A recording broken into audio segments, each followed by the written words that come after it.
On my last video, I talked about how Muslim women who are on their periods do not fast during the month of Ramadan, and I was really overwhelmed that a lot of folks responded with similar comments to this, saying, hey, we should mind our own business. That's not something that we should be paying attention to. We should not be policing Muslim women's behavior or what other people do about their religious practice.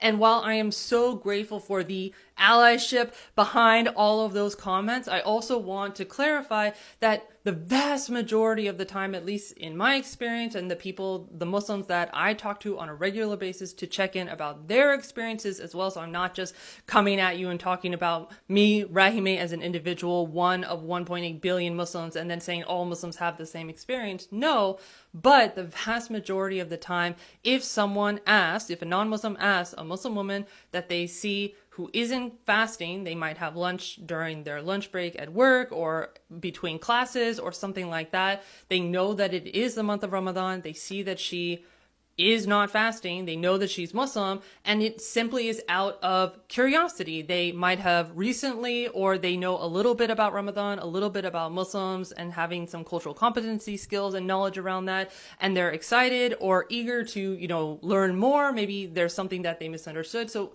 really, most times it is coming from just simple curiosity, not anything overly positive or overly negative. However, they really don't know. Most people do not know, if they ask this question, that it is putting the other person in a really awkward position, which is why I do videos, and other Muslims like myself put videos out like this, so that you all, non-Muslims who are interested in being allies to Muslims, who have different relationships with different kinds of Muslims throughout your life, you can now have the cultural competency skills so that oh, okay, I know that yes, fasting is very important in the month of Ramadan. I know when the month of Ramadan is. Okay, great, that's level 1.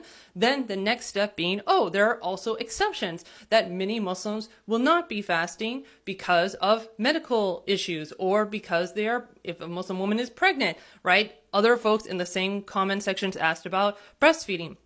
Or if a Muslim woman is pregnant, vast majority of the time, a Muslim woman who is pregnant or breastfeeding will not fast. I've heard different sects kind of go different ways. Some have said, oh yeah, no, just default, no, that she won't be fasting. Some have said, oh well, she can talk to her doctor and see, if it's safe to fast. Muslims who are traveling do not have to fast if they are traveling far away from their home. Muslims who are minors, who are under the age specifically of puberty, will not fast. So children, right, are not going all day with no water and no food. So there's all these other exceptions. And of course, there are also non-practicing Muslims who may choose not to fast. And that is also a very personal thing, that if someone were to come up to them and say, hey, why aren't you fasting?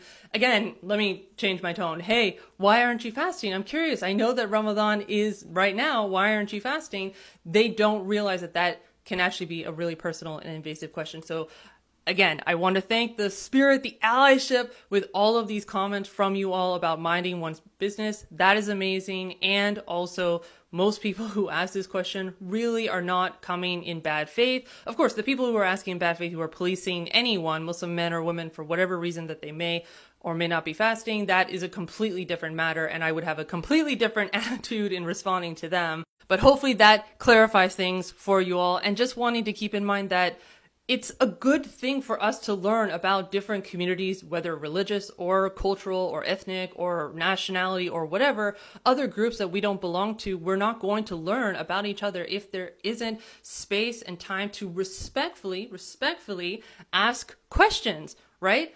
Especially if you have a relationship, if you have rapport built with that person, it's not the first thing that you ask them the very first time you meet them. Hey, why do you do that? Hey, why do you wear that? Hey, why are you doing this? Like, no. Build a relationship with that person, have trust, have mutual respect between the two of you. But none of us are going to get to know other people and the way other people live. Again, even non-Muslims and Muslims, we are not going to be able to learn about each other if we don't have genuine, respectful relationships where we can ask sincere, respectful questions.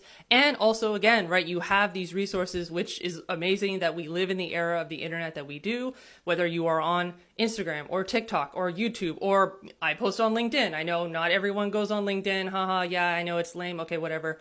I really like LinkedIn. But I post the same things on LinkedIn. There's so many people who write blog posts and articles. There's people who have podcasts. There's whole books and like lectures that you can look up, like so many other resources that are available to you. So if you have questions and you don't necessarily have a relationship with the Muslim who is in your life, whatever the context of that is, or whether you don't necessarily have a Muslim in your life that you know of, right? Because we don't necessarily know who is and is not Muslim, because it's not just like, oh, I see a person and they have X, Y, and Z characteristics, so therefore they definitely are Muslim or they definitely are not Muslim. So keep that in mind. But if you don't know if you have a Muslim in your life, you don't have anyone to ask, maybe you don't have a relationship with a Muslim to be able to feel like they would be open to having this kind of questions and answer session with you, then there are all of these other resources, whether you want to listen via audio or watch a video or read a book or read an article or whatever, right? So please don't take this as like, yes, mind our business, but there's also ways that we can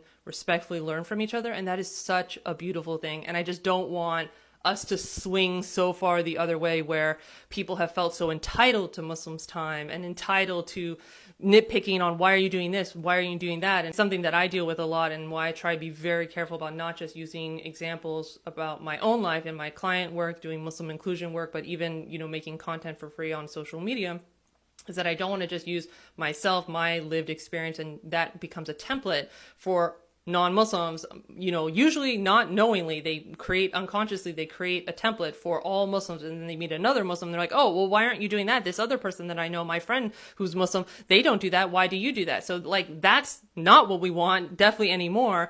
But seeing all of your comments saying, hey, we should mind our own business. And I posted that video on multiple different platforms, and overwhelmingly the comments on all of those platforms was about, hey, we should mind our own business and not be asking questions about what people do with their religious practice, which again, I appreciate. And also, I don't want us to swing so far the other way where then we just like put our eyes to the ground, don't look at what anyone else is doing, don't perceive what anyone else is doing, don't be curious. Again, respectfully curious about what they're doing. That is such a beautiful thing. We can all just appreciate the beauty of the diversity of human existence and appreciate it for what it is without trying to force us into a giant gray blob of sameness.